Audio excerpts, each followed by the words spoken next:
وہ عمل مردود ہوگا، وہ عمل برباد ہو جائے گا، جو اتباع سے دور ہو جائے گا، اللہ کے رسول صلی اللہ علیہ وسلم کی پیروی سے دور ہو جائے گا۔ عبادت ہو تو صرف اللہ کی، عبادت ہو تو نبی صلی اللہ علیہ وسلم کے طریقے پر ہو، اور تمام جو کوششیں کی جاتی ہے یہ ساری عبادتیں ہیں۔ اب ہمیں سمجھنا ہے نماز عبادت ہے، روزہ عبادت ہے، حج عبادت ہے، رکوع عبادت ہے، سجدہ عبادت ہے، قیام عبادت ہے، قربانی عبادت ہے۔ اور قرآن کی آیت ہے سورہ انعام سورہ 6 آیت نمبر 162، قل کہہ دو ان صلاتی، بے شک میری نماز، ونسکی میری قربانی، ومحیایا میری زندگی، وممات میری موت، للہ رب العالمین، سب اللہ ہی کے لیے جو سارے جہانوں کا رب ہے۔ تو تمام ہماری نماز، ہماری قربانی، ہماری زندگی، ہماری موت، یہ سب صرف کس کے لیے؟ اللہ کے لیے۔ میرے بھائیوں سوچنے کی بات ہے کہ اللہ تعالیٰ ہی جب خالق ہے اور مالک ہے تو کیا ہم ایسے کو پکاریں گے جو نہ خالق ہے، نہ مالک ہے، نہ چلانے والا ہے؟ کیا ایسے کو پکاریں گے جو ہمارا رب نہیں ہے؟ کیا اللہ تعالیٰ کو پکارنا کافی نہیں ہے؟ تو ہم یہ دیکھتے ہیں کہ یہ سارے جو دھرموں میں جو ہم دیکھتے ہیں دنیا کے سارے انسان ہمارے جیسے انسان ہیں، وہ بھی تو انسان ہیں، وہ بھی تو ان کے اندر بھی تو یہی خون دوڑ رہا ہے، ان کے وہ بھی تو اسی زمین پہ رہتے ہیں، اسی آسمان کے نیچے رہتے ہیں، لیکن اللہ کی نعمتیں تو لیتے ہیں لیکن عبادت کے عمل اللہ کے علاوہ اوروں کے لیے کرتے ہیں۔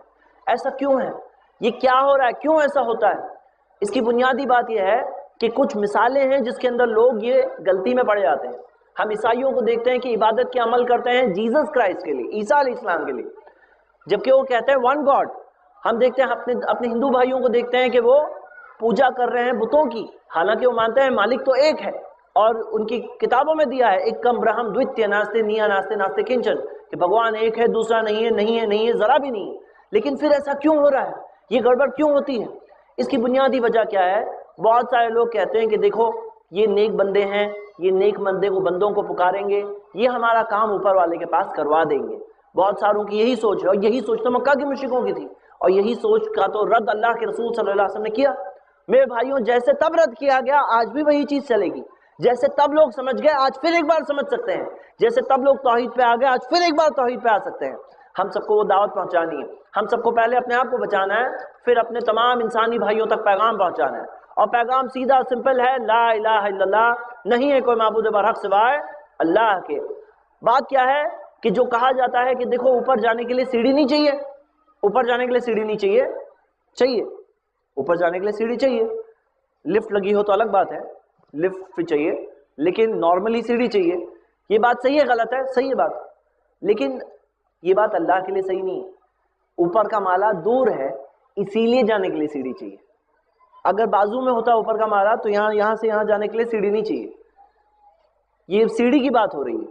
اللہ تعالیٰ کے لیے جو لوگ کہتے ہیں کہ اللہ تک بھی پہنچنے کے لیے پھر کوئی چاہیے درمیان میں، تو صحیح بات یہ ہے، اللہ تعالیٰ نے تو قرآن میں کہا سورہ قاف میں سورہ 50 آیت نمبر 16، میں تمہاری شہ رگ سے زیادہ قریب ہوں۔ تمہاری جو شہ رگ ہے نا، دل کے سب سے قریبی رگ، جگولر وین جسے کہتے ہیں، اللہ کہتا ہے میں اس سے بھی قریب ہوں۔ جو اتنا قریب ہے اس کے لیے پہلے مالے کی مثال یا دور کی پہلے مالے کی، اوپر کے مالے کی مثال، یہ کہاں سے صحیح ہو سکتی؟ ہاں اوپر جانے کے لیے سیڑھی تو چاہیے، لیکن اللہ تو شہ رگ سے زیادہ قریب ہے۔ کچھ لوگ کہتے ہیں کہ جج تک جانے کے لیے لائر چاہیے یا نہیں چاہیے؟ ہاں چاہیے۔ کیوں چاہیے؟ جج ہمارے پرابلم کو سمجھ نہیں سکتا، اس کو اس کی لیگل لینگویج میں سمجھانا پڑتا ہے تاکہ اس کو پرابلم سمجھ میں آئے۔ جج کے سامنے اگر کوئی لائر زیادہ اچھے طریقے سے آرگیومنٹ رکھ دے گا، اس کے حق میں فیصلہ دے دے گا۔ کیا اللہ کے لیے بات صحیح ہے؟ کیا اللہ کو سمجھانے کے لیے کوئی خاص لینگویج ہے؟ کہ اللہ کو سمجھانے کے لیے میری لینگویج اللہ نہیں سمجھ سکتا، میری زبان نہیں سمجھ سکتا، ایسا ہے؟ کیا یہ اللہ کے لیے صحیح ہے؟ بالکل نہیں۔ اللہ تو ہمارے دلوں کے پرابلم کو سمجھتا ہے۔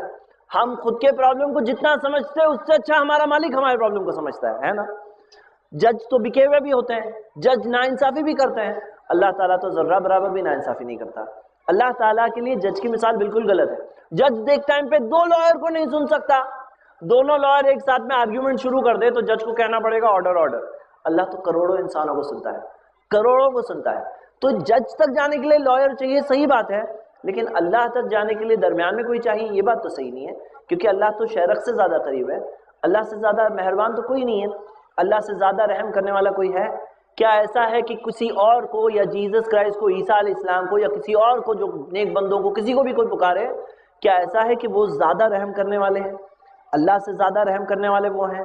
کیا ایسا ممکن ہے کہ اللہ سے زیادہ رحم کرنے والا کوئی ہے؟ یا ایسا ہے معاملہ جیسا ہوتا کیا ہے، لوگ بولتے ہیں بھائی ابا تک پہنچنے کے لیے امی کی پہچان کام آتی ہے، امی نرم دل ہوتی ہیں، ہاں تو امی کام کروا دیتی ہیں ابا کے پاس سے، تو کیا نعوذ باللہ ایسا معاملہ ہے؟ اللہ تو بہت بڑا ظالم، نعوذ باللہ، اللہ تعالیٰ سخت ہے اور باقی دوسرے لوگ نرم ہیں، ایسا معاملہ ہے؟ تو اللہ تعالیٰ نے تو اس بات میں کہا کہ قل عبادی، کہہ دو میرے بندوں سے، لا تقنطوا من رحمت اللہ، یا عبادی اے میرے بندوں، لا تقنطوا من رحمت اللہ، اللہ کی رحمت سے مایوس مت ہونا، اللہ کی رحمت سے مایوس نہیں ہونا۔ ہر سورہ میں شروع میں کیا پڑھتے ہیں؟ بسم اللہ الرحمن الرحیم، کہ اللہ کے نام سے جو بہت مہربان نہایت رحم والا ہے۔ تو اللہ تعالیٰ سے زیادہ رحم کرنے والا کوئی ممکن ہے؟ کیا اللہ تعالیٰ سے زیادہ قریب کوئی ہو سکتا ہے؟ تو میرے بھائیوں، نیک صالحین کے راستے پر تو چلنا ہے، ان کے لیے دعا کرنی ہے۔ اللہ تعالیٰ نے خود ہمیں قرآن میں سکھایا، ربنا اغفر لنا، اے اللہ ہمیں معاف کر دے، وَلِإِخْوَانِنَا الَّذِينَ سَبَقُونَا بِالْإِيمَانِ، اور ہمارے بھائیوں کو بھی معاف کر دے جو ہم سے پہلے ایمان میں سبقت کر گئے۔ تو نیک لوگوں کو تو یاد کرنا ہے، ان کے لیے دعا کرنا ہے، ان کے راستے پر چلنے کی کوشش کرنا ہے۔ یا تبی غیر سبیل المومنین، اللہ کہتا ہے مومنوں کے راستے کو چھوڑ کر جو لوگ دوسرے راستے کو اپناتے ہیں تو وہ لوگ برباد ہیں۔ قرآن کی سورہ نساء کی آیت نمبر 115 ہے۔ تو سبیل المومنین جو نیک لوگوں کا راستہ ہے، جو وہی راستہ جس پہ صحابہ چلے، تابعین چلے اور تمام نیک صالحین چلے ہیں، تو وہی راستے پہ تو ہمیں چلنا ہی ہے، ان کے راستے پر چلنا ہے، لیکن عبادت ان کی نہیں کرنی ہے۔ کوئی بھی نیک بندے کی عبادت نہیں کرنی ہے، عبادت کے عمل تو صرف اللہ کے لیے ہے۔ اللہ ہی تو ہے جو سارے آسمان و زمین کا بنانے والا، اللہ ہی کے تو ہاتھ میں سب کچھ ہے، اور یہی بنیادی مفہوم ہے لا الہ الا اللہ، جسے لوگ بھول جاتے ہیں، جس کے لوگ کنفیوز کر دیتے ہیں۔ میرے بھائیوں، ہمیں سمجھنا ہے کہ یہ گناہ ہے، شرک کے گناہ اللہ کبھی معاف نہیں کرے گا۔ اگر شرک کا گناہ آ جائے تو نبیوں کی جیسی نیکیاں بھی ہو تو بھی ہمیں کام نہیں آئے گی، اور جو جہنم کے آنکھ کے تعلق سے جو ہم نے وعیدیں سنے، جس چیز سے ہم سب کو ڈرنا چاہیے، وہ سب سے بچنے کے لیے سب سے بنیادی ریکوائرمنٹ، کمپلسری سبجیکٹ کیا ہے؟ لا الہ الا اللہ۔ یہ سبجیکٹ میں فیل ہو گئے تو نہیں چلنے والا، اللہ تعالیٰ کے ساتھ کسی کو شریک نہیں کر سکتے۔ میرے بھائیوں، ایک انسان اپنے عقیدے کو درست کر لینا، میرا رب میرے لیے کافی ہے، اسی سے مانگے، اللہ تعالیٰ کے لیے ساری عبادت کے عمل کو خالص اکیلے تنہا اللہ کے لیے کر دیں، اور یہی تو بنیادی چیز ہے جو انسانوں کو سمجھنی ہے، اور یہ بات سمجھنا کوئی مشکل نہیں ہے۔ یہ بنیادی چیز کو سمجھنے کے لیے کوئی ایسا نہیں کہ بہت بڑے سائنٹسٹ یا ڈاکٹر کو سمجھ میں آئے گا، ایک ایسی چیز ہے جو ہر نفس کے اندر پہلے سے موجود ہے۔ ہر انسان یہ سمجھ سکتا ہے کہ اللہ تعالیٰ کی ہی عبادت ہو، کیونکہ اللہ تعالیٰ سب سے مہربان ہے، ہر اعتبار سے پرفیکٹ ہے، اللہ تعالیٰ ہماری شہرت سے زیادہ قریب ہے، اللہ ہمارے پرابلم کو سمجھتا ہے، اللہ تعالیٰ کا کنٹرول ہر جگہ ہے، اور یہی بنیادی پیغام ہے، یہی چیز ہے جو سارے انسانوں کو سمجھنا ہے۔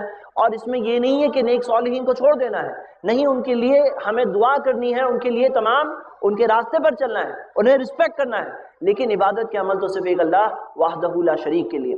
میں ایک آخری بات کہہ کر ختم کروں گا۔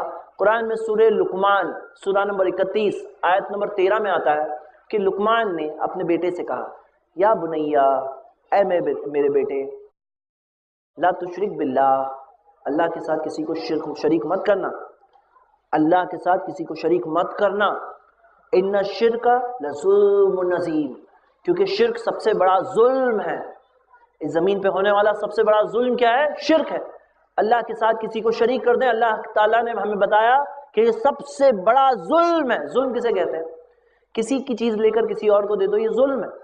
اللہ تعالیٰ نے دیا ہمیں، اللہ کی زمین پہ رہتے ہیں ہم، اللہ کی دی ہوئی سب نعمتیں لیتے ہیں، لینے میں کوئی نہیں بولتا نہیں لوں گا، دل دھڑک رہا ہے، سانس لے رہے ہیں، تمام نعمتیں اللہ کی، مانگے تھے اللہ سے، دنیا میں آنے سے پہلے مانگے تھے ہم نے، اے اللہ 2 آنکھیں دے دے، پوری لسٹ دیے تھے اللہ کو، 2 آنکھیں چاہیے، 2 کان چاہیے، 1 ناک چاہیے، 2 ہاتھ چاہیے، اتنا یہ چاہیے، پوری لسٹ دیے تھے؟ نہیں دیے تھے، مانگے بغیر دیا اللہ نے، لیا نا ہم سب نے، لے تو لیے۔ اب ہم سب کا امتحان یہ ہے کہ اللہ کی شکر گزاری کرتے ہیں یا نہیں کرتے ہیں۔ اور سب سے پہلی اور بنیادی چیز جس کی وجہ سے اللہ تعالیٰ نے جنوں اور انسانوں کو بنایا جس مقصد کے لیے، اور وہ کیا ہے؟ تاکہ اللہ ہی کی عبادت کرے، یہ سب سے بنیادی چیز ہے۔ اتنے نعمت اور احسان اللہ کے لیے، اور عبادت اوروں کی کریں تو اللہ کے رسول صلی اللہ علیہ وسلم نے بھی یہ پیغام دیا، اللہ تعالیٰ نے بھی پیغام دیا ہے کہ لقمان اپنے بچے سے کہہ رہے ہیں، کیا کہہ رہے ہیں؟ لا تشرک باللہ، اللہ کے ساتھ کسی کو شریک مت کرنا، ان الشرک لظلم عظیم، کیونکہ شرک تو سب سے بڑا ظلم ہے۔ تو میرے بھائیوں، اس زمین پر سب سے بڑا ظلم، سب سے بڑی زیادتی، جو محبت رسول سے ٹکرانے والی چیز ہے، جو جہنم کی آگ میں پہنچانے والی چیز ہے، جو اعمال کو برباد کر دینے والی چیز ہے، وہ ہے شرک۔ یہ ظلم ہو رہا ہے زمین پر کہ اللہ کی زمین پر رہ کر اللہ کے علاوہ اوروں کی عبادت ہو رہی ہے۔ تو میرے بھائیوں، یہی چیز کو تو روکنے محمد صلی اللہ علیہ وسلم آئے تھے۔ اللہ کے رسول صلی اللہ علیہ وسلم سے محبت کا تقاضا ہے کہ ہم اس چیز کو سمجھیں اور اس چیز کو ہم بھی آگے پہنچائیں۔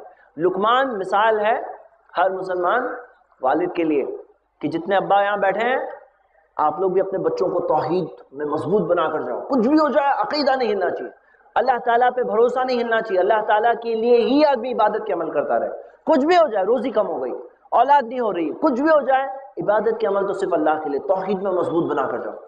قرآن میں ایک اور جگہ ہمیں ایک بیٹے کی مثال ملتی ہے جو اپنے ابا سے بات کر رہے ہیں۔ یہاں پہ ایک ابا ہے جو بیٹے سے بات کر رہے ہیں، وہاں ایک بیٹا اپنے والد سے بات کر رہا ہے۔ سورہ مریم پڑھتے ہیں تو ابراہیم علیہ السلام کی مثال ملتی ہے کہ ابراہیم علیہ السلام اپنے بچے سے بات کر رہے ہیں، اپنے والد سے بات کر رہے ہیں، اور کیا بتا رہے ہیں؟ یا ابتی، اے میرے والد، اور توحید کی دعوت دے رہے ہیں۔ تو میرے بھائیوں، سمجھ میں ہی آیا کہ اگر بچے کو سمجھ میں آئی ہے تو اپنے والد صاحب کو بتائیں گے، اور والد صاحب کو بات سمجھ میں آئی ہے تو بیٹے کو بتائیں گے۔ لیکن جس کو توحید کا پیغام سمجھ میں آ گیا نا، اب وہ چپ رہنا اس کے لیے جائز نہیں ہے، اب خاموش رہنا صحیح نہیں، اور یہ سمجھنا کوئی مشکل بات نہیں ہے، یہ انسانوں کے نفسوں میں یہ پیغام پہلے سے ہے۔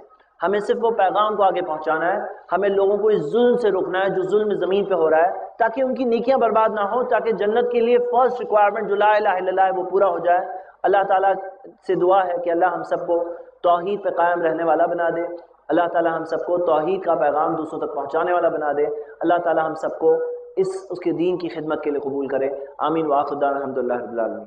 بسم اللہ الرحمن الرحیم۔ إن الله لا يخفى عليه شيء في الأرض ولا في السماء هو الذي يصوركم في الأرحام كيف يشاء لا إله إلا هو العزيز الحكيم۔